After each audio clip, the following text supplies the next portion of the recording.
Dos grandes misterios dominan nuestras vidas: el dinero y el amor. ¿Qué es el amor? Es una cuestión que ha sido largamente explorada en libros, en canciones, en películas y en televisión. Pero no se puede decir lo mismo sobre la cuestión de qué es el dinero. No es de extrañar que las teorías monetarias no hayan generado ninguna película taquillera, pero que ni siquiera se haya mencionado en las escuelas es algo que debe ser analizado con detenimiento. Para muchos de nosotros, saber de dónde procede el dinero puede ayudar a afrontar el mito de la creación del dinero y la emisión del papel moneda. Lo que mucha gente cree es que el dinero lo crea el gobierno. Es cierto, pero solo hasta cierto punto. Estos metales y papeles que generalmente asociamos al dinero son, en realidad, creados por una agencia ligada al gobierno federal, llamada la Casa de la Moneda. Pero la mayor parte del dinero no es creado por ella, sino que lo crean en grandes cantidades cada día corporaciones privadas conocidas como bancos. Muchos creen que el dinero que prestan los bancos es el que han dejado en depósito sus clientes. Esto es lo que se cree, pero no es la verdad. En realidad, los bancos crean el dinero que prestan no de sus ganancias ni de los depósitos, sino directamente de la promesa de los prestatarios de devolverlo. La obligación del prestatario en un papel de préstamo incluye que debe pagar lo prestado más un interés. De lo contrario, perderá la casa, el coche o lo que sea. Es un gran compromiso por parte del prestatario. ¿Cuál es el compromiso por su parte del banco? El banco solo inventa dinero que no posee y lo escribe en la cuenta del prestatario. ¿Suena raro? Pero así es. Para demostrar cómo este milagro de la banca moderna llegó a existir, atiende a esta sencilla historia.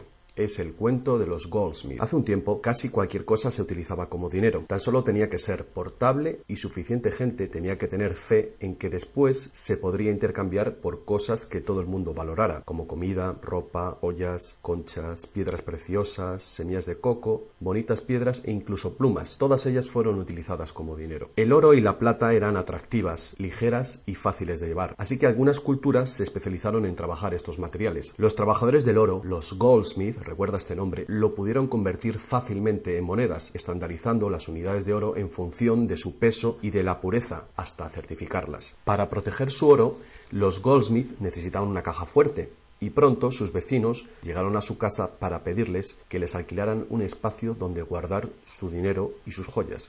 Al poco, los Goldsmith acabaron alquilando cada estantería de su caja fuerte y cada pequeña cantidad de dinero depositada se convirtió en dinero en sus manos. El tiempo pasó y los Goldsmith hicieron una inteligente observación. Los depositantes raramente volvían a recuperar físicamente su oro, y nunca todos a la vez. Esto se debía a que usaban los cheques de los Goldsmith para comprar en el mercado como si fuera el propio oro. Este dinero de papel era mucho más eficaz que las pesadas monedas, y la cantidad podía ser simplemente escrita en lugar de la laboriosa una por una de las monedas para cada transacción. Mientras tanto, los Goldsmith crearon otro negocio. Prestaban su oro introduciendo un interés. Al tiempo que su papel moneda empezaba a ser aceptado, los prestatarios comenzaron a pedir sus préstamos en forma de estos cheques en lugar del metal. Su industria se expandió mientras más y más gente les pedía guardar su oro, lo que dio a los Goldsmith una idea todavía mejor. Sabía que muy pocos de sus depositantes sacaban su oro alguna vez, así que los Goldsmith pensaron que también podrían escribir más cheques ahora en función de los cheques del oro que habían dejado los depositantes en su cámara, además del oro de los depositantes que guardaban propiamente. Así, con tal de que devolviese el oro a los depositantes que lo desearan recuperar, nadie se daría cuenta del truco. Lo que no se sabe, no se siente. Y los Goldsmith, ahora más banqueros que artesanos, hicieron un mayor negocio del que podrían haber hecho prestando únicamente su propio dinero. Durante años se hicieron un beneficio secreto fabuloso con los intereses de los depósitos de todos sus vecinos. Pero ahora que se había hecho una prominente figura en el pueblo, se levantaron sospechas de que estaba gastando el dinero de sus depositantes y amenazaron con sacar todo su oro si Goldsmith no explicaba su repentina riqueza. Al contrario de lo que se podría pensar, esto no afectó a su fortuna. A pesar de la duplicidad patente de su truco, su idea funcionó porque los depositantes no perdieron nada de su oro. Estaba seguro en la cámara de Goldsmith. En vez de sacar su oro, los depositantes acordaron que Goldsmith, ahora convertido en su banquero, debía compartir la fortuna que habían contribuido a crear, otorgándoles un interés por su oro. Esto fue el comienzo de la banca. El banquero pagaba un pequeño interés por el depósito del dinero de otra gente que después prestaba a un interés mayor. La diferencia cubría los costes de operación del banquero y su beneficio. La lógica del sistema parecía sencilla y cubría la necesidad de las personas de crédito. Pero esta no es la manera en la que trabaja la banca hoy en día. El banquero Goldsmith no estaba del todo contento con lo que ganaba, después de descontar el interés que pagaba a los depositantes, y la demanda de crédito crecía con fuerza, mientras los europeos se expandían por América. Sus préstamos estaban limitados por la cantidad de oro que permanecía en su caja. Ahí es cuando tuvo una idea todavía mejor. Como nadie sino él sabía cuánto oro había en la caja, podía hacer cheques sobre dinero que ni siquiera existía. Como los prestatarios no iban a retirar su oro con sus cheques al mismo tiempo, ¿cómo iba alguien a darse cuenta de este truco? Esta nueva cara del negocio funcionó muy bien, y el banquero se hizo inmensamente rico con los intereses de un oro que ni siquiera existía. La idea de que el banquero creaba dinero de la nada era demasiado extraordinaria para creerla. Por lo tanto, el fraude no fue descubierto por la gente durante mucho tiempo. El poder de crear dinero hizo que el banquero se sintiese prepotente, como podrás imaginar. Pero con el tiempo, la cantidad de los préstamos del banquero y su escandalosa riqueza hizo que una vez más se levantara sospechas. Algunos clientes empezaron a reclamar su oro en lugar de la representación en papel. Los rumores se propagaron y todos los demás depositantes acudieron reclamando su oro. El juego se acabó. La marea de propietarios de cheques intentando recuperar su oro creó largas colas, y el banquero no tenía oro y plata suficiente para devolver a sus legítimos propietarios. Esto se llama el pánico de los ahorradores, y es lo que todo banquero teme que suceda. Este fenómeno puede suceder en un determinado banco, pero afecta a la confianza del público en todos los demás banqueros. Todo hubiera sido mucho más fácil si, antes que nada, se hubiera prohibido la creación del dinero desde la nada. Pero las grandes cantidades de crédito eran esenciales para la expansión de los países europeos. Así que, en lugar de prohibir esta práctica, fue legalizada y regulada. Así que los banqueros acordaron poner límites a la cantidad de dinero fraccionado que pudieran hacer. El límite sería mucho mayor que el verdadero valor del oro y plata depositados. Lo normal era $9 artificiales por $1 en oro, es decir, real. Estas disposiciones fueron controladas mediante inspecciones por sorpresa.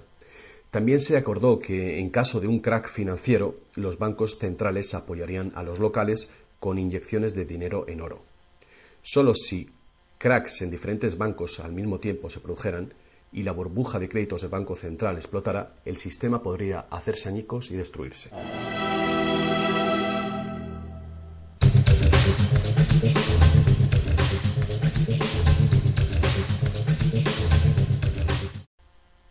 A lo largo de los años, el dinero fraccionado y su sistema integrado por un banco central regulador se ha convertido en el sistema bancario dirigente del mundo.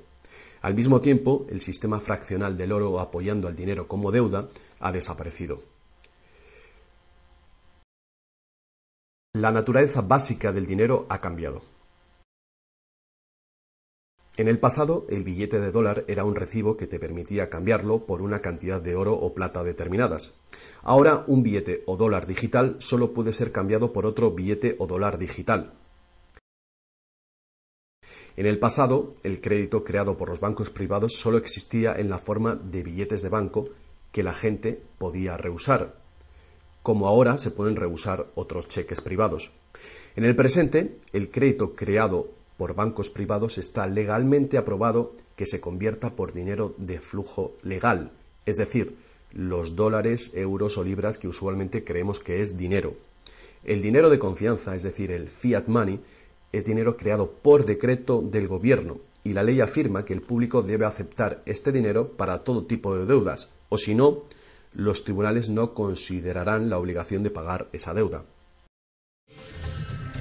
Así que ahora la cuestión es, si tanto los bancos como los gobiernos pueden crear dinero, entonces, ¿cuánto dinero existe? Antes, la cantidad total de dinero en existencia estaba limitada por la cantidad y cualidad física de esa cosa usada como dinero. Por ejemplo, para crear dinero en oro o en plata, se debía extraer una cierta cantidad de estos metales de las minas. En el presente, el dinero es literalmente creado como deuda. Se crea nuevo dinero cada vez que una persona toma un préstamo de un banco. Como resultado, el montante total del dinero que puede ser creado solo tiene un límite: el nivel total de la deuda.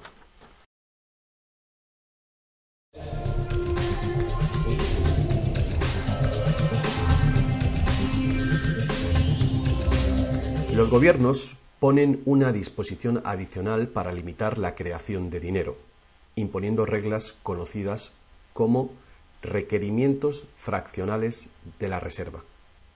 Son arbitrarias en su misma esencia. Estos requerimientos varían de un país a otro y de un tiempo a otro. En el pasado se obligaba a los bancos a tener al menos $1 en oro por cada $10 creados. Hoy en día, la proporción ya no tiene relación con el dinero actualmente en depósito, sino con el dinero creado a su vez de la deuda creada sobre el dinero en depósito en el banco.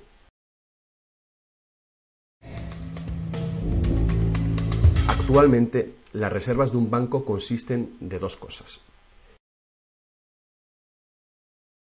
la cantidad del dinero del Estado o equivalente más la cantidad existente de dinero deuda que el banco tiene en depósito. Para ilustrar esto de una manera simple, imaginemos que ha abierto un banco nuevo y todavía no tiene depósitos. Los inversores en este banco han hecho un depósito de $1.111,12. Este es el dinero existente en el Banco Central, que llamaremos principal. La proporción de dinero en reserva es de 9:1. Paso 1. Las puertas se abren y el banco da la bienvenida a su primer cliente. Necesita $10.000 para comprar un coche. Con la proporción de 9:1, el nuevo banco necesita que el Banco Central le permita crear 9 veces esa cantidad, o $10.000, desde la base de la deuda contraída por la solicitud de préstamo del cliente. Esos $10.000 no se sacan de ningún lado. Es nuevo dinero simplemente tecleado en un ordenador como crédito del banco en la cuenta del cliente. El cliente tiene que firmar ese crédito para conseguir el dinero para comprarse el coche. Paso 2. El vendedor entonces deposita estos 10.000 nuevos dólares creados en el banco. Al contrario que el dinero creado por el gobierno, depositado en el Banco Central, este nuevo dinero creado por el crédito no puede ser multiplicado por la proporción de la reserva. En lugar de ello, es dividido por el ratio de la reserva, en una proporción de 9:1. Un nuevo préstamo de $9.000 puede ser creado sobre la base del depósito de $10.000. Si esos $9.000 son depositados por una tercera persona en el mismo banco que lo creó en uno diferente, se convierte en una base legal para un tercer asunto de crédito bancario, esta vez por la cantidad de $8.100.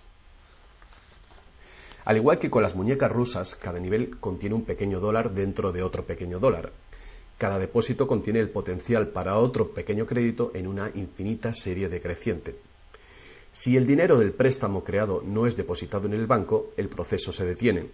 Esta es la parte impredecible del mecanismo de creación de dinero basado en la deuda. Pero lo más probable es que el nuevo dinero creado en cada paso será depositado en el banco, y el proceso de la proporción de reserva de dinero se repetirá una y otra vez hasta que los $100.000 de nuevo dinero se hayan creado dentro del sistema bancario. Todo este nuevo dinero se habrá creado enteramente desde la deuda, y el proceso entero habrá sido autorizado legalmente por el depósito inicial de $1.111,12 que todavía permanecerán en el Banco Central. Lo que resulta más ingenioso de este sistema es que los libros de contabilidad de cada banco en la cadena deben mostrar que tiene un 10% más de depósitos que de préstamos. Esto da a los bancos el incentivo de adquirir depósitos para poder hacer préstamos, apoyando la impresión común pero falsa de que los préstamos proceden de los depósitos.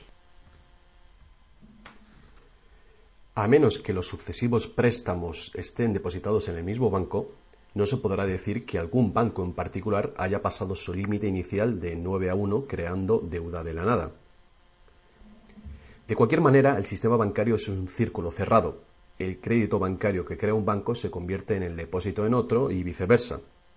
En un hipotético mundo de perfectos intercambios, el efecto último sería exactamente el mismo que si todo el proceso tuviera lugar en un solo banco. Esto es, el depósito en reserva inicial de $1.111,12 permite recolectar intereses por valor de más de $100.000 que el banco nunca ha tenido.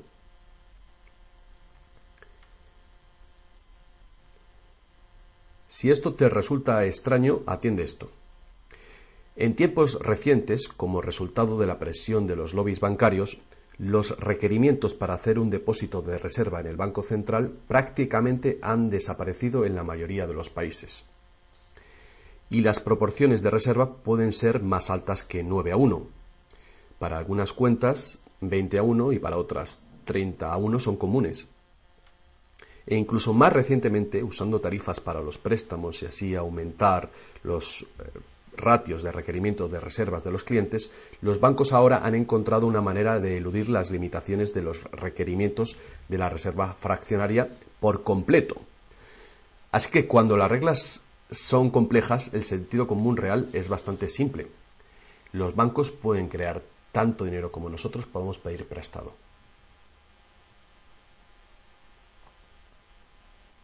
A pesar del interminable proceso de creación de dinero que hemos visto, tan solo alrededor de un 5% es el tipo de dinero creado por la Casa de la Moneda de entre todo el dinero que hay en circulación. Más del 95% de todo el dinero en el mercado hoy ha sido creado por alguien firmando una solicitud de endeudamiento con un banco. Y lo que es más, este dinero bancario de crédito es creado y destruido en grandes cantidades cada día, según se conceden nuevos préstamos y los viejos son pagados.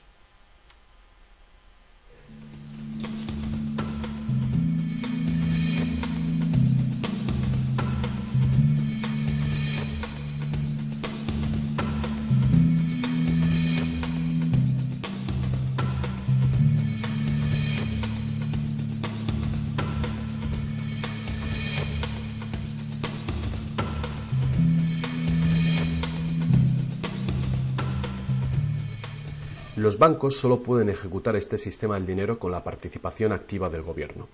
Primero, porque los gobiernos emiten leyes de divisas para hacer legal la moneda de confianza nacional, el fiat money. Segundo, porque los gobiernos permiten créditos privados para que sean pagados en esta moneda de curso legal. Y tercero, porque los tribunales estatales dan vigor a las deudas. Por último, los gobiernos aprueban regulaciones para proteger el funcionamiento del sistema monetario y su credibilidad ante el público sin hacer nada para contar a la ciudadanía de dónde procede el dinero. La verdad desnuda es que cuando firmamos la solicitud de una hipoteca o de un préstamo, nuestra firma promete un pago avalado por los bienes que daremos si no conseguimos pagarlo. Y estas son las únicas cosas de verdadero valor envueltas en la transacción. Cualquiera que crea que cumpliremos con la obligación la puede considerar como un bien o valor intercambiable o vendible. Es una deuda y por lo tanto una forma de dinero.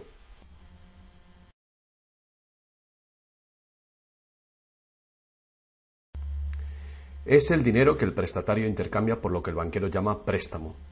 Así que un préstamo en el mundo real quiere decir que el prestamista debe tener algo que prestar. Si tú necesitas un martillo, prestarte la promesa de un martillo que no existe no te va a servir para nada. Pero en el artificial mundo del dinero, un banco promete prestar un dinero que no tiene y se le permite que sea aceptado como dinero. Y nosotros lo aceptamos así.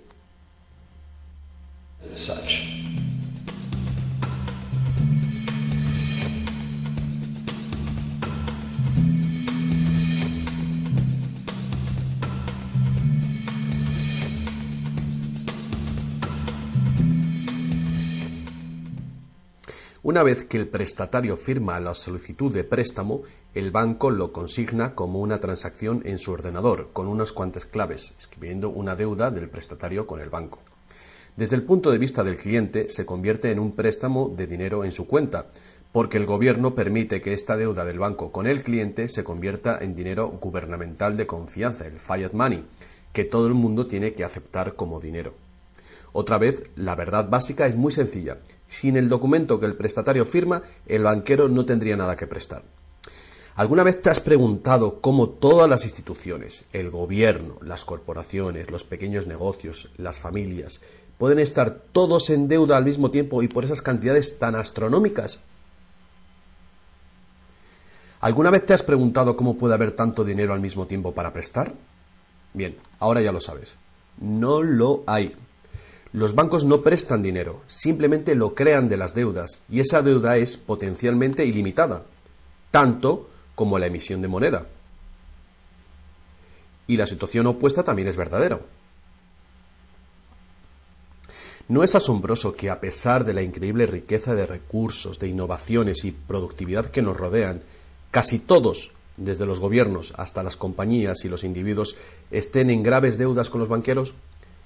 Si la gente se parara a pensar cómo esto puede suceder, ¿cómo puede ser que la gente que produce la verdadera riqueza en el mundo estén en deuda con aquellos que únicamente prestan el dinero que representa la riqueza? Todavía más alucinante es que una vez que te das cuenta de que el dinero en realidad es deuda, nos damos cuenta de que si no hubiera deuda, no habría dinero.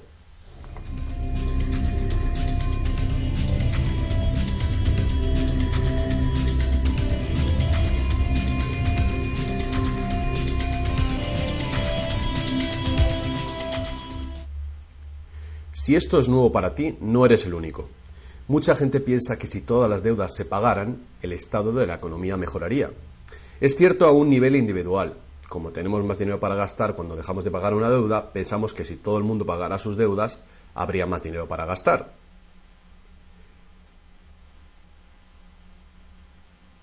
Pero la verdad es justamente la contraria. No habría dinero de ningún tipo. Así es. Somos totalmente dependientes de renovar continuamente el nivel de crédito bancario para que haya dinero en existencia.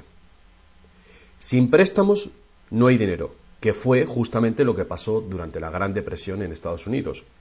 El suministro de dinero se cortó drásticamente, al tiempo que los suministros de préstamos se cortaban.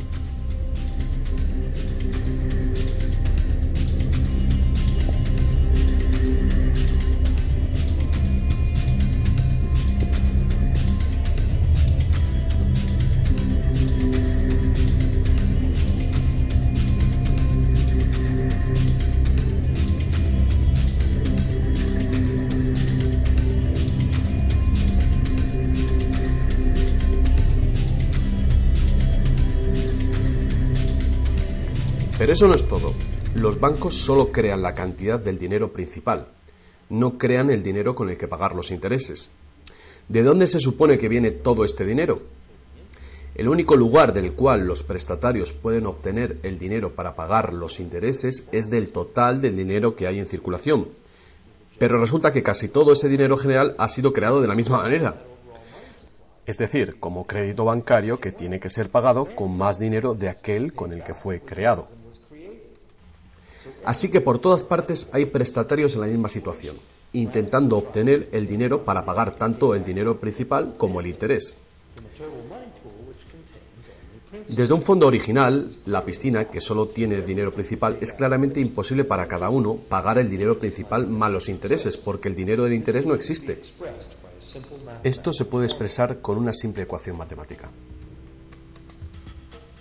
El gran problema aquí es que en caso de préstamos de largo plazo como hipotecas y deuda pública, el interés total excede mucho al dinero principal. Así que, a menos que un montón de nuevo dinero sea creado para pagar los intereses, es decir, un gran número de nuevas hipotecas, no podrá funcionar la economía. Para mantener una sociedad que funcione, la proporción de cancelaciones de deudas tiene que ser baja. Así que para conseguir esto, más y más dinero deuda tiene que ser creado para satisfacer la demanda de dinero con el fin de servir el interés de la deuda previa.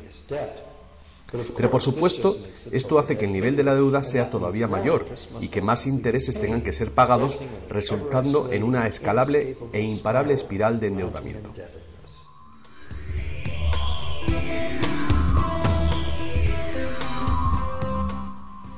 Tan solo el lapso de tiempo entre el dinero creado procedente de los nuevos préstamos y su devolución evita la bancarrota del sistema entero. De cualquier manera, el increíble monstruo del crédito que se hace más y más grande necesita que se cree más y más dinero de deuda para alimentar el sistema y cada vez se hace más urgente. ¿Por qué los intereses son tan bajos? ¿Pueden los intereses bajar más? ¿Por qué nos ofrecen insistentemente tarjetas de crédito en el correo? ¿Por qué el gobierno americano gasta más rápido que nunca? ¿Es posible que el sistema colapse por completo y con él el sistema monetario? Las personas racionales deben preguntarse, ¿se puede sostener esto indefinidamente? ¿No es inevitable el colapso?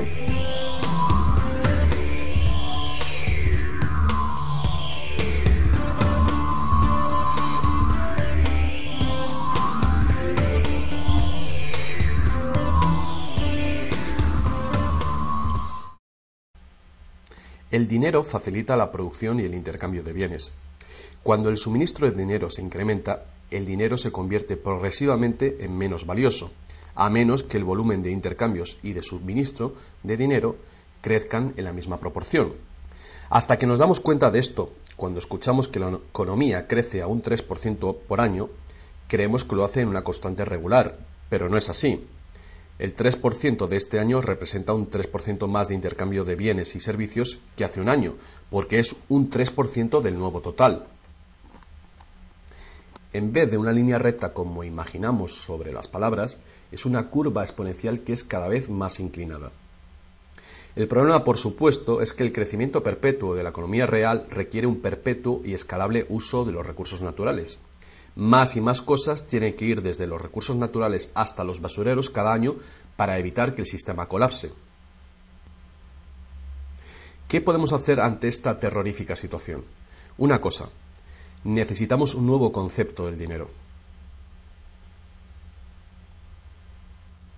Es tiempo de que más gente se pregunte a sí misma y a sus gobiernos 4 preguntas muy simples. A lo largo del mundo, los gobiernos piden prestado dinero con interés a los bancos privados. La deuda del gobierno es un componente principal dentro de la deuda total. El pago de esos intereses hace que el gobierno tenga que cargar a los ciudadanos con más impuestos. Ahora que sabemos que los bancos simplemente crean el dinero que prestan, que los gobiernos les han dado el permiso para hacerlo, la primera pregunta es, ¿por qué los gobiernos eligen pedir prestado a los bancos privados con interés cuando los propios gobiernos podían crear el dinero que necesitan sin ningún interés ellos mismos? Y la segunda gran cuestión es, ¿por qué se crea dinero como deuda? ¿Por qué no se crea dinero que circule permanentemente y que no tenga que ser represtado con intereses para existir? La tercera, ¿cómo puede un sistema monetario funcionar solamente con un crecimiento perpetuo y acelerado y poderse considerar una economía sostenible? ¿No es lógico que el crecimiento perpetuo y acelerado y la sostenibilidad sean incompatibles? Y finalmente, ¿qué es lo que hace que nuestro sistema económico sea tan dependiente del crecimiento perpetuo? ¿Qué es lo que necesitamos crear para que nuestra economía sea sostenible? Hubo un tiempo en el que cargar con interés al préstamo se llamaba usura y era susceptible de severas penas, incluida la muerte. Todas las grandes religiones prohibían la usura. La mayoría de los argumentos contra la práctica de la usura eran morales. Se entendía que la única función legítima del dinero era la de ser un medio de intercambio de bienes y servicios. Cualquier manera de ganar dinero procedente del dinero se consideraba labor de un parásito o de un ladrón. Sin embargo, al tiempo que aumentaban las necesidades de crédito en el comercio, el argumento moral cedió paso al razonamiento de que prestar representa riesgo y pérdida de oportunidad para quien presta, y por lo tanto, cobrar por este coste era justo. Hoy en día, estas ideas parecen triviales.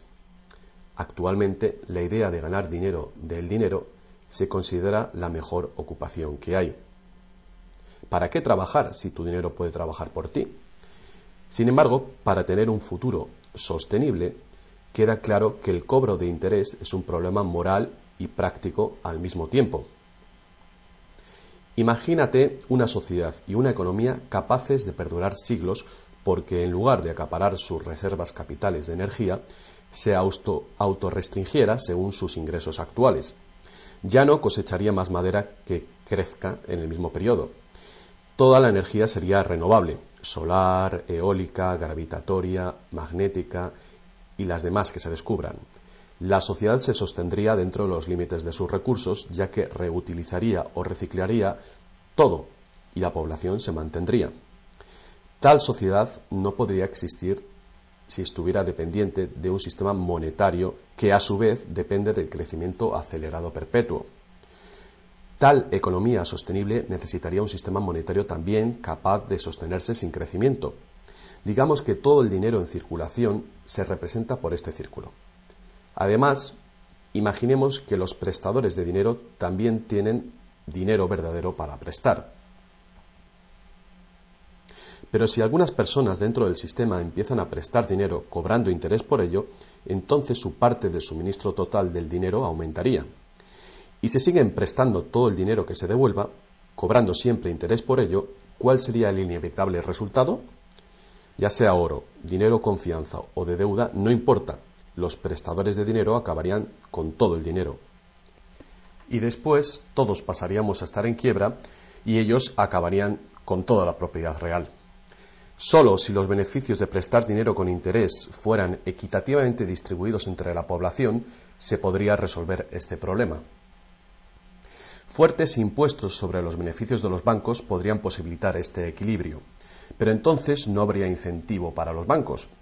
Si fuéramos capaces de liberarnos de la situación actual, podríamos imaginar la banca como un servicio social sin ánimo de lucro. Diseminando sus beneficios a la sociedad como un dividendo universal de los ciudadanos, prestando sin cobrar interés alguno.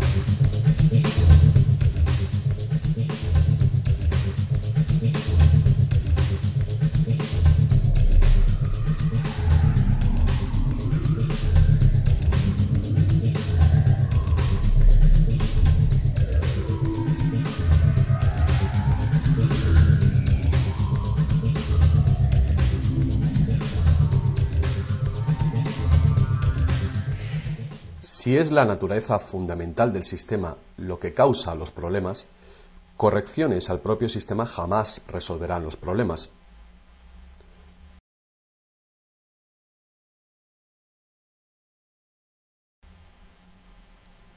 El sistema en sí debe ser reemplazado. Muchos críticos del sistema monetario hacen llamamientos a la vuelta al estándar del oro, insistiendo que el oro tiene una larga historia de confianza. Pero ignoran las muchas trampas que se puede hacer con el oro. Limar las monedas, alterar el metal, monopolizar el mercado, todas prácticas habituales en la antigua Roma que contribuyeron a su caída. Algunos defienden la plata por ser más abundante que el oro y así más difícil de monopolizar. Muchos dudan de la idea de volver al uso de los metales preciosos en absoluto. Nadie quiere volver a llevar bultos de monedas para ir de compras. Es cierto que el dinero de papel, el plástico, el digital o más probablemente dinero de identidad biométrica tendría el mismo potencial de crear dinero de crédito sin límite, igual que tenemos ahora. Yendo más allá, si el oro fuera nuevamente la única base legal para el dinero, los que no tengamos oro nos quedaríamos sin dinero. Otros críticos del sistema monetario insisten en que la codicia y la deshonestidad son los principales problemas, y que puede haber un sistema más equitativo que volver al estándar de plata o de oro. Muchos grandes pensadores han sugerido maneras alternativas para crear dinero. Muchos sistemas de intercambio crean dinero como deuda, de la misma manera que hacen los bancos, pero se hace transparentemente y sin cobro de interés. Por ejemplo, un sistema de trueque expresa la deuda como horas de trabajo, considerando el valor de todo trabajo igual y a la par con el dólar, y así permite que la hora de trabajo sea igualada con el precio del dólar de los bienes y servicios. Este tipo de sistema puede organizarlo cualquier persona capaz de gestionar la contabilidad. La preparación ahora de sistemas de trueque a nivel municipal sería prudente en previsión del inminente colapso del sistema actual.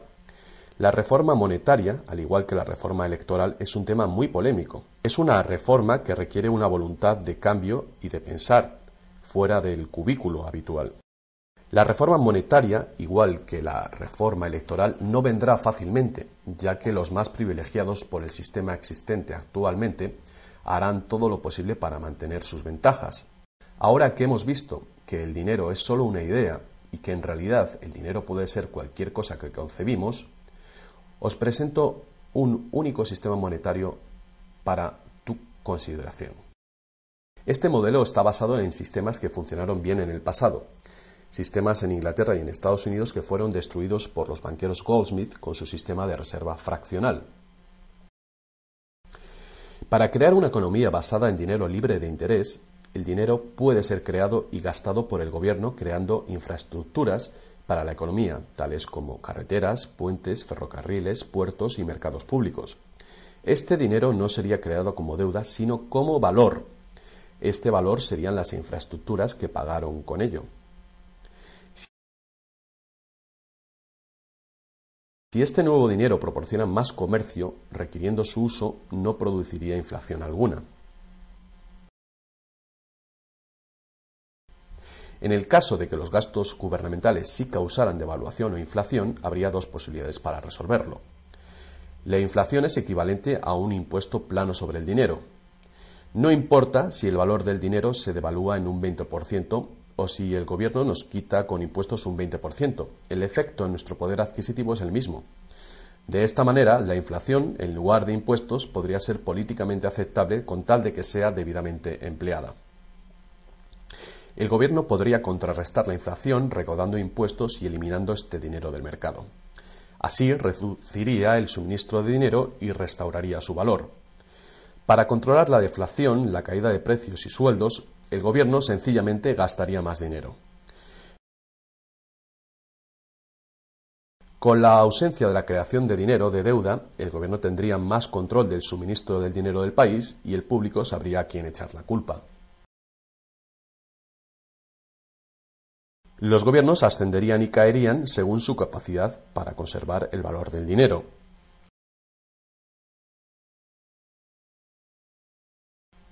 El gobierno dependería de los impuestos como ahora, pero los impuestos llegarían mucho más lejos, ya que ninguna parte de ellos se gastaría en pagar intereses a los banqueros. No podría haber ninguna deuda nacional si el gobierno sencillamente creara el dinero que necesita. Nuestro perpetuo servicio a los bancos pagando la deuda dejaría de existir.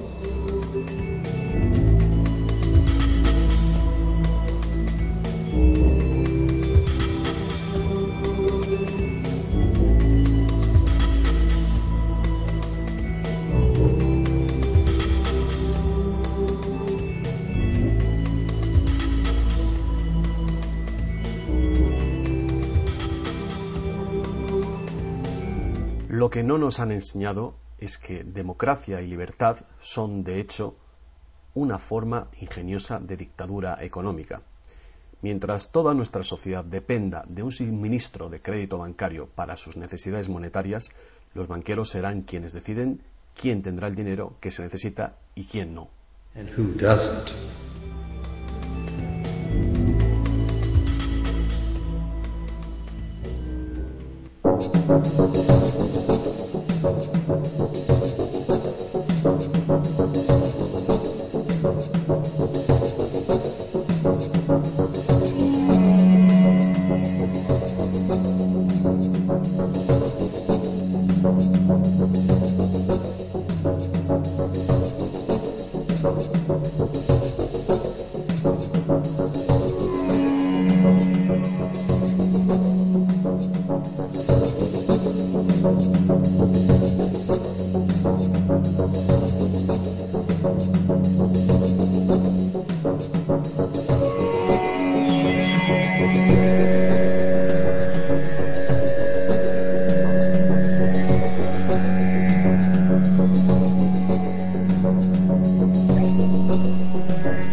Poca gente hoy en día sabe que la historia de los Estados Unidos ha sido en su mayor parte la lucha por liberarse de los bancos europeos.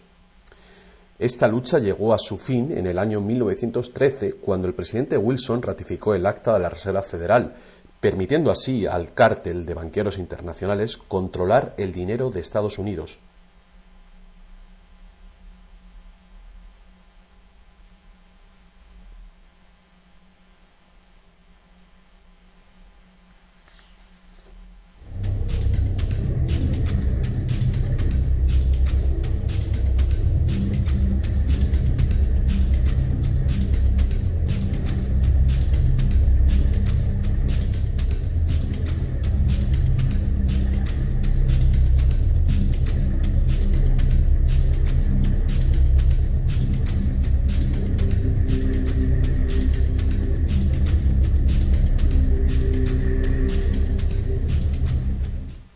El poder de este sistema está profundamente integrado. También lo está el silencio del tema entre los medios de información y en la educación. Hace años, un primer ministro canadiense hizo una encuesta entre centenares de personas, no economistas, especialistas altamente formados y personas de a pie. La encuesta reveló que ni un solo encuestado tenía un conocimiento preciso de cómo se crea el dinero. De hecho, descubrió que hasta los empleados bancarios ni siquiera habían contemplado alguna vez el asunto. ¿Y tú? Have you?